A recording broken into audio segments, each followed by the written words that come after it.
समय मिश्रा और आप देख रहे हैं पीसीआर 100। देश में पुलिसकर्मी अपने हथियार डालने को बेबस हो चुके हैं। पुलिसकर्मी अपने अपने हथियार डाल रहे हैं। एक ऐसा राज्य भी है जहां पर पुलिसकर्मियों ने अब बेबस होकर अपने हथियार डाल दिए हैं, क्योंकि अब उनके सीनियर इंस्पेक्टर्स को, सीनियर पुलिसकर्मियों को ऐसे ही उठाकर ले जाया जाता है नक्सलवादियों द्वारा। 200 से ज्यादा लोग आते हैं, उनको उठाते हैं और लेकर चले जाते हैं, और उसके बाद जब वो अपना विरोध दिखाते हैं तो उसको एक बेहद ही अलग अंदाज का विरोध कहा जाता है कि एक अलग ही अंदाज में विरोध प्रदर्शन हो रहा है, अलग तरीके से नौटंकी चल रही है। इसलिए ऐसा कहा जा रहा है क्योंकि प्रधानमंत्री नरेंद्र मोदी के पास सचिन तेंदुलकर के ट्वीट का जवाब देने के लिए समय है, लेकिन उनके पास 1 मिनट का समय नहीं है मणिपुर के मां को बोलने के लिए और वहां की स्थिति को लेकर अपनी बात रखने के लिए। देश भर में आज लोग सवाल उठा रहे हैं मणिपुर को लेकर, विपक्ष सवाल उठा रहा है, हर कोई सवाल उठा रहा है, लेकिन एक बार भी मजाल है कि प्रधानमंत्री की नजर मणिपुर की ओर चली जाए। ऐसे कैसे जा सकती है? और यही कारण है कि देखिए आज नेशनल मीडिया इन पर सवाल नहीं उठा रहा। नेशनल मीडिया की भी इतनी मजाल नहीं है कि वो इन चीजों पर सवाल उठाए। उनके पास बस एक ही काम है कि वो अपने मुद्दों पर सवाल करें। 370 सीटों से बीजेपी जीतेगी, ये बड़ी बात है, इस पर डिबेट होनी चाहिए। 400 सीट एनडीए लाएगी, ये बड़ी बात है, इस पर डिबेट होनी चाहिए। लेकिन एक राज्य के पुलिसकर्मी अपना बंदूक छोड़ चुके हैं, अपने हथियार रख चुके हैं, ये बड़ी बात बिल्कुल भी नहीं है, क्योंकि प्रधानमंत्री को नहीं पसंद है। जब वो नहीं बात कर रहे तो हम कैसे चर्चा कर सकते हैं?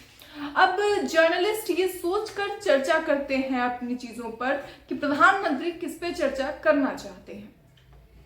आज तक की खबरें जरा नजर डालिए, जहां पर लिखा गया है मणिपुर एएसपी को किडनैप कर ले गए थे 200 बंदूकधारी, पुलिस कमांडो ने अनोखे अंदाज में किया विरोध। मणिपुर के पश्चिमी इंफाल इलाके में 200 हथियारबंद लोगों ने एक सीनियर पुलिस अधिकारी के घर में धावा बोलते हुए उसका अपहरण कर लिया था। हालांकि पुलिस और सुरक्षा बल ने कुछ घंटों के अंदर ही अधिकारी की सुरक्षा वापसी करवाने में कामयाबी पाई। इस पुलिस कमांडो ने जमीन पर हथियार रखकर अनोखे अंदाज में विरोध जताया है।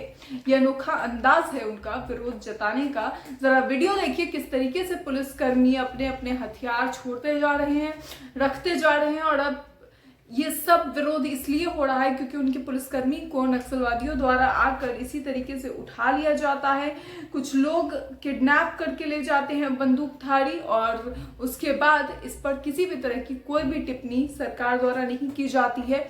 वीरेंद्र सिंह जो वहां के सीएम हैं, उनको वो अब तक सीएम क्यों है, ये खुद में एक बड़ा सवाल है। उनसे कोई सवाल क्या ही पूछा जाए वीरेंद्र सिंह से कि आखिर सिचुएशन क्यों नहीं हैंडल हो रही है, क्योंकि जिनको इस्तीफा देने के ड्रामे से समय मिले उसके बाद वो कोई दूसरा काम करे। पूरी खबर में क्या है देखिए जरा। मणिपुर के इंफाल पश्चिम में मंगलवार 27 फरवरी को 200 हथियारबंद लोगों ने एक सीनियर पुलिस अधिकारी अमित सिंह के घर पर धावा बोल दिया। अमित सिंह इंफाल पश्चिम में के अतिरिक्त पुलिस अधीक्षक है। एक मैतेई निगरानी समूह अरामबाई तेंगुगोला के संदिग्ध सदस्यों ने एएसपी के घर से उनका अपहरण कर लिया था। एक पुलिस बयान के मुताबिक पुलिस और सुरक्षा बलों ने मिलकर बचाव अभियान चलाया और इस संयुक्त कार्रवाई में कुछ ही घंटे के अंदर अधिकारी को सुरक्षित वापस लाया गया। पुलिस के बयान में कहा गया कि 200 हथियारबंद लोगों ने अधिकारियों के घर हमला करते हुए अंधाधुंध गोलीबारी की और उनकी संपत्ति को नुकसान पहुंचाया। मामले में 2 व्यक्तियों रविनाश मोजरंग थेम और कंगुजम भीमसेन की पहचान की गई है। पुलिस कार्रवाई के दौरान वो घायल हो गए और उन्हें अस्पताल भेजा गया उसके बाद। लेकिन दोस्तों आखिर किस तरीके से ये सब कुछ बढ़ रहा है और सब पर पीएम मोदी की कोई टिप्पणी नहीं आ रही, कोई बात नहीं कही जा रही, उनकी ओर से किसी तरह का कोई रिप्लाई नहीं आ रहा। बल्कि ये वीडियो एक ट्वीट देखिए, ये सचिन तेंदुलकर ने लिखा है कि जम्मू के willow bats are the great example of make in India का एक ग्रेट एग्जाम्पल है। इसके सिवा उन्होंने नरेंद्र मोदी जी को ट्वीट करते हुए भी ये लिखा है। इसके अलावा उन्होंने नरेंद्र मोदी जी को ट्वीट करते हुए भी ये लिखा है कि नरेंद्र मोदी जी जब ये कहते हैं कि there is so much to see in our nation, तो उससे एग्री करता हूं मैं। जम्मू कश्मीर में कि ब्यूटी को देखकर वो काफी खुश हैं, उनकी मेमोरीज को उन्होंने शेयर किया है और इन सारी मेमोरीज को जो उन्होंने शेयर किया है उस पर रीट्वीट करते हुए नरेंद्र मोदी जी लिखते हैं कि इससे दो चीजें हमारे यूथ तक जाती है, to discover different parts of incredible India, यानी इनक्रेडिबल इंडिया का के डिफरेंट पार्ट्स को एक्सप्लोर करना और the importance of make in India. लेकिन importance of make in India आज से 2014 से पहले भी था, शायद मोदी जी को ये जानकारी होनी चाहिए कि 2014 से पहले भी विलो बैट्स बनते थे। ये बात सचिन तेंदुलकर भी जानते हैं। हालांकि सरकार की नीतियों को, सरकार के नए नए तरीकों को एक्सप्लोर करना और उसका एडवर्टाइजमेंट करना ये भी गलत नहीं है, बहुत सही है। नरेंद्र मोदी जी की भी बात गलत नहीं है, वो भी सही है। लेकिन इस सब के बीच जनता कहाँ है?